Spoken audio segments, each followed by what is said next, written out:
When I found it, I almost threw it away. That's the thing no one tells you about grief. It makes you careless with the things that matter most. 3 weeks after Luther's funeral, I was sorting through his study with the particular exhaustion of a woman who has cried herself dry and has only tasks left to keep her upright, and I almost swept his old accounting ledger straight into the recycling bin without opening it. I'm glad I didn't. Hello, dear friends. Lily here. Welcome back to Lily's Stories. I'm so glad you're with me today. If today's story stays with you, please leave a like and let me know in the comments which city you're listening from. I love seeing how far these stories travel. Now let me hand things over. My name is Esme Durant. I am 66 years old, and for 38 of those years I was married to a man named Luther, a certified public accountant from Knoxville, Tennessee, who balanced our checkbook by hand every single month, even after we had online banking. He said the most dangerous thing a person could do with money was assume someone else was watching it carefully.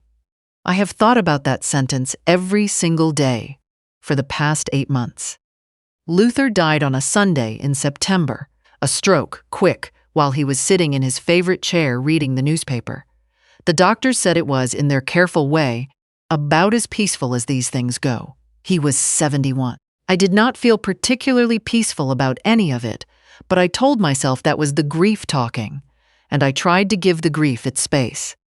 The ledger was wedged behind a row of tax code manuals on the bottom shelf of his study bookcase, the kind of professional reference books that hadn't been cracked open since he retired 6 years ago.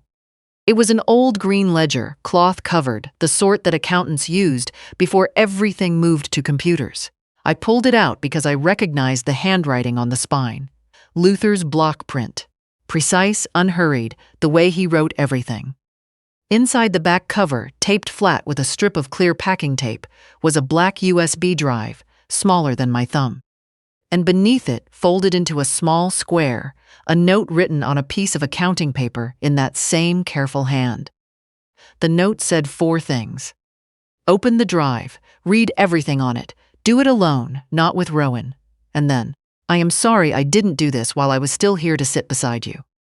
I stood in Luther's study for a long time after I read that. The October light came through the window the way it always does in Knoxville in the fall, slanted and thin, catching the dust on his desk. The house was very quiet. It had been very quiet for 3 weeks. I folded the note and put it in the pocket of my cardigan. Not with Rowan.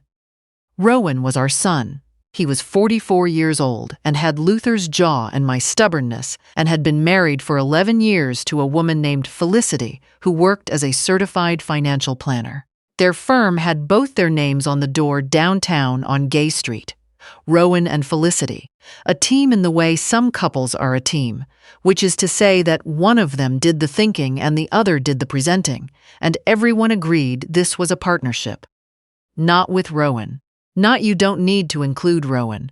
Not Rowan can look at this later. Not with Rowan. There is a difference between those phrases, and I stood in that study and felt the difference the way you feel weather coming through a wall. I put the USB drive in my pocket alongside the note and went to make dinner. I made too much, as I had been making too much for 3 weeks, and I ate alone at the kitchen table with the television on low, and I did not sleep. 2 days later, I opened the drive.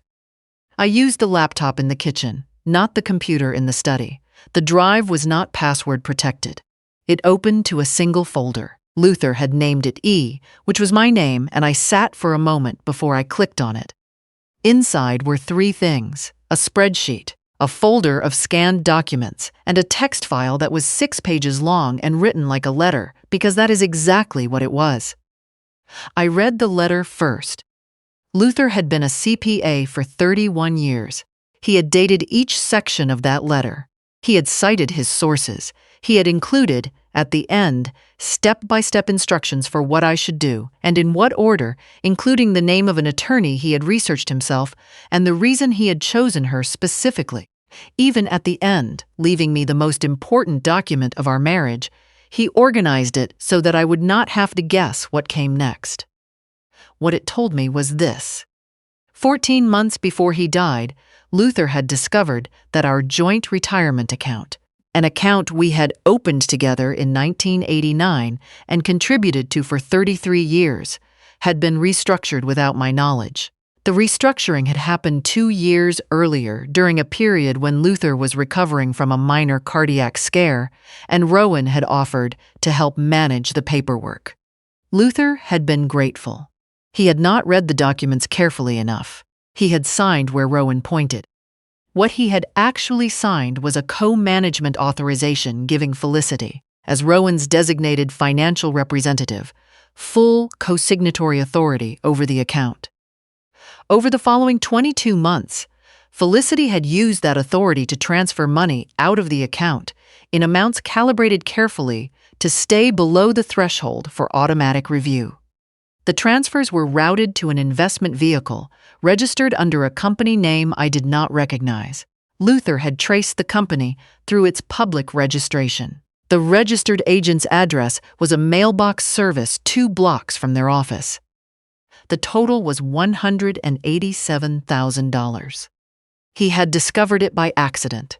A discrepancy in a quarterly statement that didn't match his own records, the kind of thing only a man who had reconciled ledgers for 3 decades would catch. He had spent 4 months verifying it quietly, alone. He had not confronted Rowan. He had not confronted Felicity. He had been afraid, not for himself, he wrote, but for our daughter Thea in Portland, who loved her brother and did not know the person her sister-in-law actually was. For our granddaughter Ivy, Rowan's daughter from his first marriage, who was 19 and spent summers in our backyard, and had Luther's same habit of going still when she was thinking hard about something.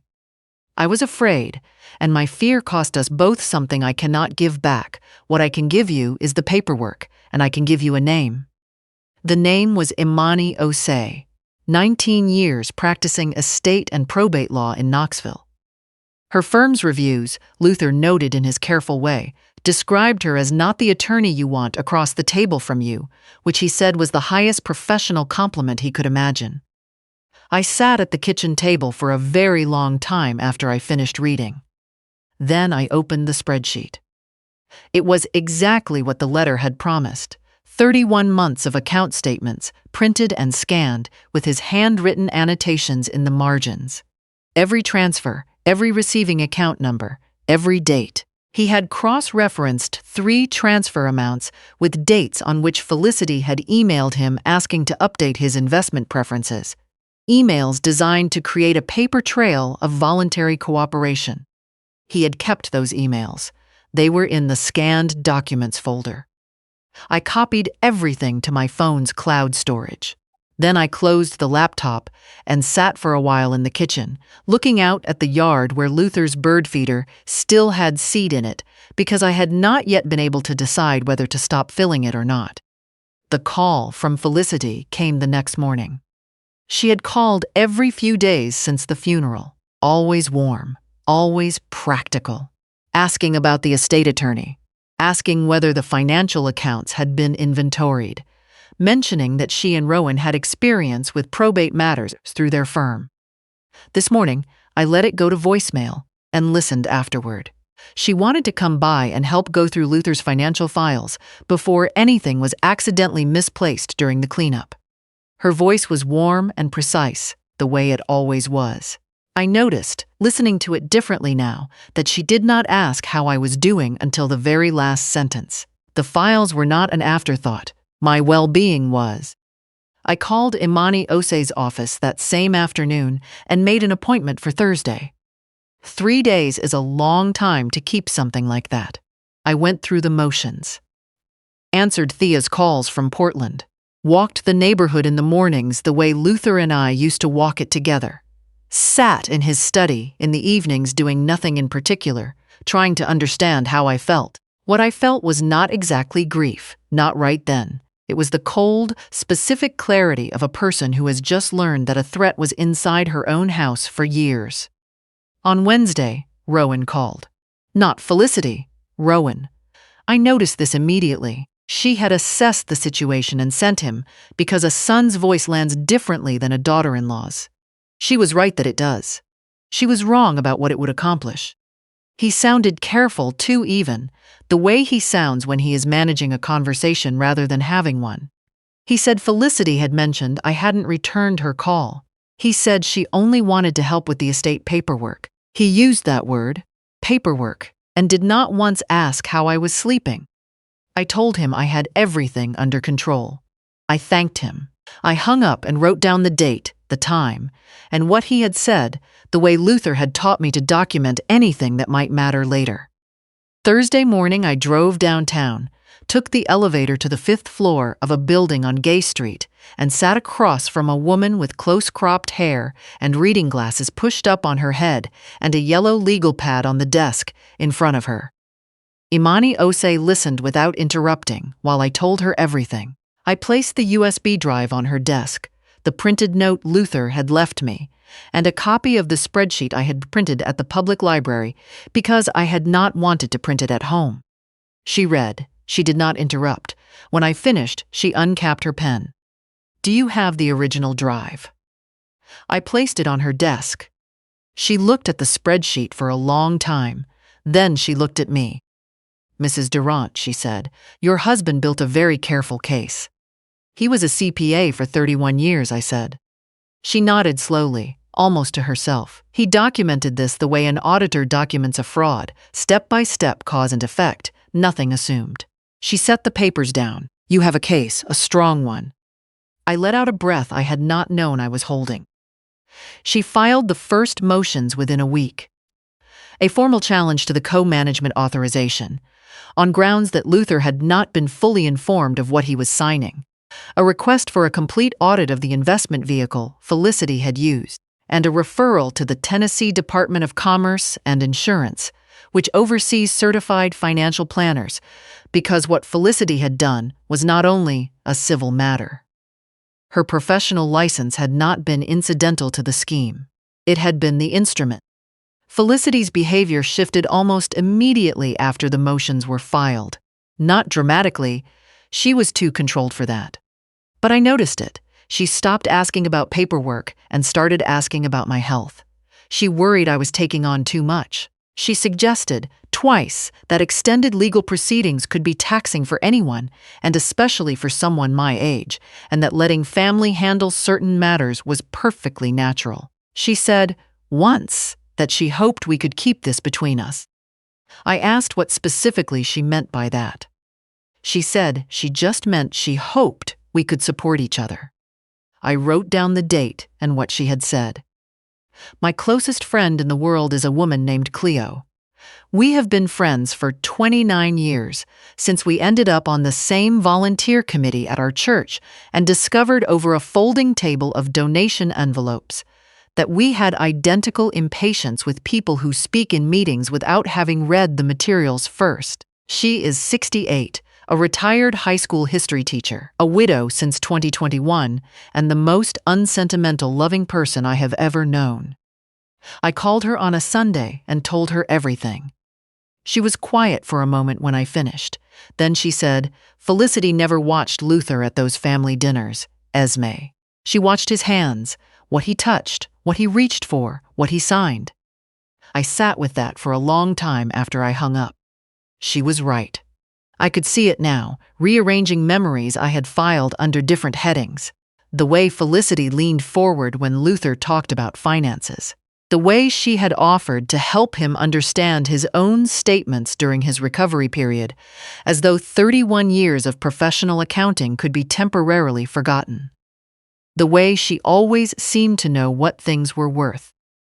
A letter came from Rowan 3 weeks later, not from their attorney, from Rowan himself, handwritten and delivered to my mailbox without a knock on the door.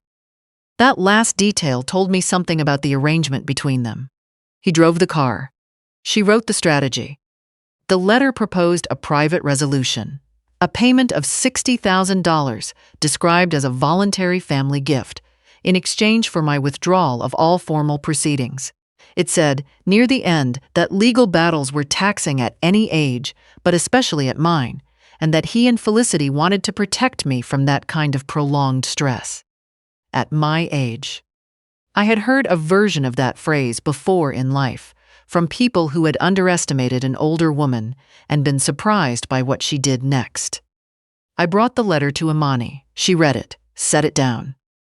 60,000 on 187, she said. That's what their fear costs. She looked at me steadily. They're going to escalate before they fold. Be ready for that. They came on a Saturday morning in April. I saw Rowan's car in my driveway from the kitchen window while I was making coffee. They had not called. The absence of a call told me everything about the nature of the visit before I had opened the door. Rowan wore the expression he had worn as a teenager when he had broken something and was hoping his charm would carry him past the consequences. Felicity stood slightly behind him, which was not her natural position. She carried a white bakery box from the shop on Market Street. She knew I liked their coffee cake.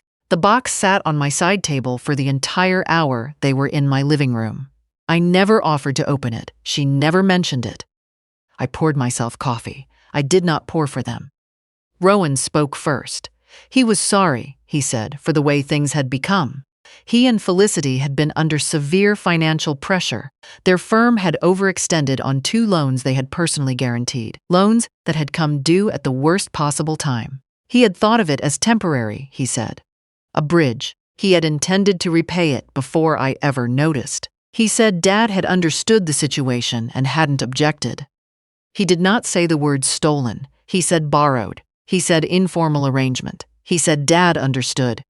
He did not make eye contact while he said any of it.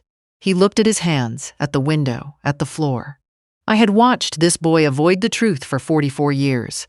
I waited until he was done. Then Felicity spoke.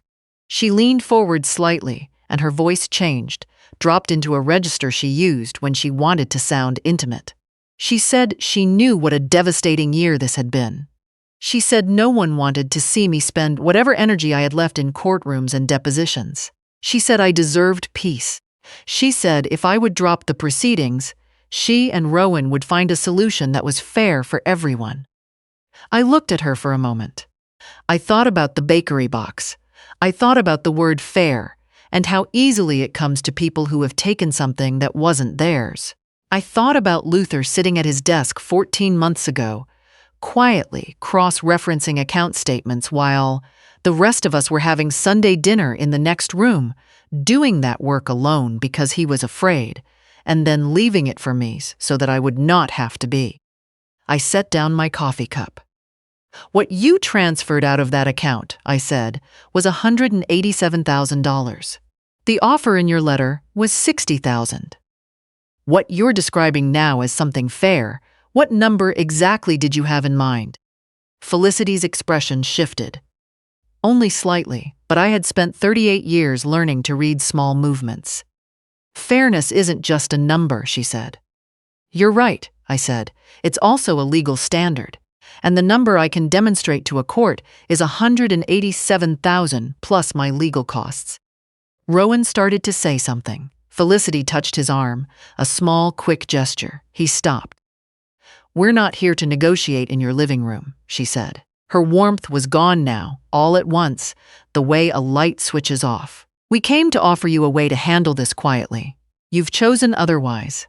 I just want to make sure you understand what that choice means. I understand it completely, I said. I think you should go. Rowan looked at me then, actually looked at me, not at Felicity, not at the floor. For one moment, he looked like my son. Not the managed version of him, but the 20-year-old who had called me from his first apartment the week his grandfather died, crying so hard he could barely get the words out, saying he didn't know how to do this. Mom and I had talked to him for an hour until he felt steadier. I remembered the exact sound of his voice that night. I wondered if he remembered it too. Then the expression closed. He stood. Felicity picked up the bakery box, tucked it under her arm with a composed deliberateness that was, I thought, the most honest thing she had done all morning. She was not leaving those behind as a gesture of warmth. She was taking back what she had brought. I watched their car back out of my driveway and drive away. Then I sat in Luther's chair, and I was not afraid exactly, but I was not comfortable either. These two people had means and motive to make the next months very difficult. I knew that. What I also knew was that Luther had been afraid too, and his fear had cost both of us something real. I had made a different choice. I intended to keep making it. The hearing was held on a Wednesday in November in a civil courtroom on the 3rd floor of the Knox County Courthouse. Imani had spent the preceding weeks preparing me with the same thoroughness she brought to everything, walking me through the documentation, telling me what their attorney would argue, telling me what to expect from myself. "You don't need to perform anything," she said the afternoon before. "The documentation performs. You need to be present and still." I wore a gray blazer. I arrived before they did. I found my seat, folded my hands in my lap, and waited. They came in together. Felicity wore a composed expression she must have practiced. Their attorney opened by asserting that the transfers had been part of a verbal family estate planning arrangement made with Luther's full understanding and consent, and that my challenge represented a misreading of my late husband's intentions. He was smooth. He spoke with great confidence. He had no documentation. Imani's opening was quiet and took 11 minutes. She presented the financial record in chronological order, exhibit by exhibit, and let the numbers do what Luther had intended them to do. I watched the judge's face as Imani worked through the spreadsheet. The judge's pen moved steadily across her notepad, and it moved more when Imani was speaking than when their attorney was. Felicity was called to testify. She was composed at first, careful, consistent. She spoke about Luther with an affection she deployed like a prop. She used the word family many times. She looked at the judge the way a confident person looks at someone she expects to convince. Imani cross-examined her with 3 emails from the scanned documents, specifically a chain between Felicity and her registered agent discussing the importance of completing the transfers before the estates process begins. "Can you explain," Imani said, "how this phrase, 'before the estate process begins,' is consistent with a voluntary, openly agreed upon family arrangement?" Felicity said the emails were informal, shorthand, standard language from her financial planning background. Imani showed her the second email. "In this message, you described the co-authorization as finalized without his wife's review. Can you tell the court what you meant by without his wife's review?" The room got very quiet, a different kind of quiet than the silences before it. Felicity's eyes moved, not to Imani, not to the judge, to Rowan. That reflex, the reflex of someone who has run out of prepared answers and is reaching for the person who is supposed to have one ready. Rowan was looking at the table. He did not look back at her. Rowan's testimony came next. His account of the verbal agreement with Luther differed from Felicity's in 3 specific details: the date it had supposedly occurred, who else had been present, and whether Luther had reviewed the individual transfer amounts or simply trusted Felicity's summary. When Imani placed both accounts side by side and read the discrepancies aloud, Rowan was quiet for a long moment. Then he looked at the table. I had watched my son for 44 years. I knew what that posture meant. It was the same posture he had used at 9 years old when he had let someone else take the blame for something he had done. He had never been a skilled liar. He had simply found someone more skilled than himself and called it a partnership. The ruling came 5 weeks after the hearing. I was sitting in Imani's office when it arrived. She read it in silence, her expression professionally still. Then she looked up. "Full restitution," she said. $187,000 plus your legal costs. The court has also accepted the referral to the Department of Commerce and Insurance. I sat with that for a moment. Felicity's CFP license, Imani continued, will be under formal review within 30 days. Based on what the court found, I expect a suspension pending investigation at minimum. She set the document down. There may also be a referral for criminal charges. The forgery finding opens that door. I nodded. I did not feel triumph. I felt something quieter, the particular relief of a weight being properly redistributed. The way Luther used to describe a clean audit, not dramatic, not triumphant, just right. The way something is supposed to feel when it returns to the position it should have held all along. Imani slid a copy of the ruling across the desk. I read it twice, slowly, the way Luther always told me to read anything that made a commitment. "Your husband showed his work," Imani said, "and you followed it." I drove home and let myself into the quiet house, and I sat in Luther's chair for a while, and I was not happy exactly, but I was not afraid. There is more space between those two things than people tell you, and it is possible to rest in it. Rowan called 6 days after the ruling. I answered because he was still my son, and parenthood is one of those things that persists past the point of comfort. He sounded like himself, the real version, not the managed one, tired in a genuine way. "Mom," just my name, and it was different. I waited. "I knew it was wrong," he said. "Not at the beginning. At the beginning I told myself it was temporary, that it was just a bridge, that you and Dad would never miss it. But I knew about 6 months in that it wasn't going back, and I didn't stop it. I told myself it was just money. That's what I told myself." I sat with that for a moment. "You could have come to me," I said, "before any of it. You could have come to me and told me you were struggling, and I would have helped you." He was quiet, he said. "I know. I love you," I said, "and what you did was a betrayal of your father's trust and mine both. I need you to know that I mean those two things equally, and I am not going to choose between them to make this easier for either of us." He didn't argue, that at least was honest. We didn't resolve anything that day. I'm not sure some things resolve cleanly. I think sometimes they find a new shape, different from what came before, and tender in ways you didn't expect. Thea flew in from Portland 3 weeks after the ruling. She had known since before the hearing. I told her when I filed, because she deserved to know, and because I was tired of managing information in ways that protected everyone except me. She had been very quiet for a long time after I told her. Then she said, "I'm coming." That was all. That was enough. We sat on the back porch together on a Saturday evening, wine in hand, watching the Tennessee winter settle over the yard. The bird feeder was full. I had decided to keep filling it. "Dad would have liked Imani," Thea said. "He would have," I said. "She shows her work."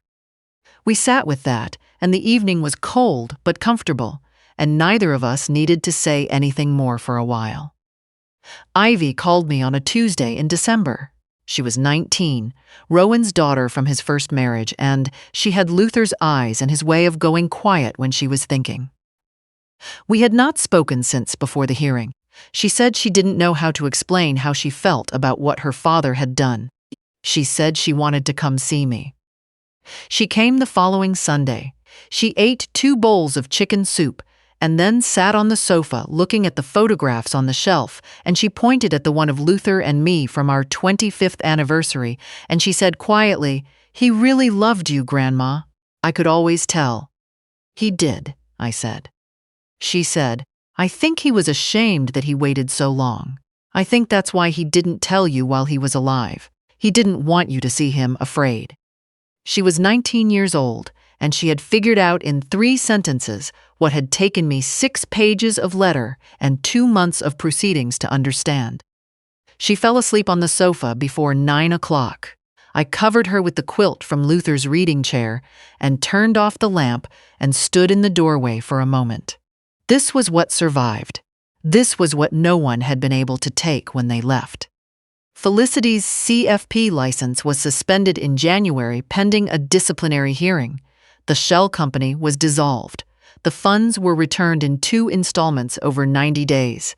I followed the process from a distance and did not involve myself beyond what was legally required.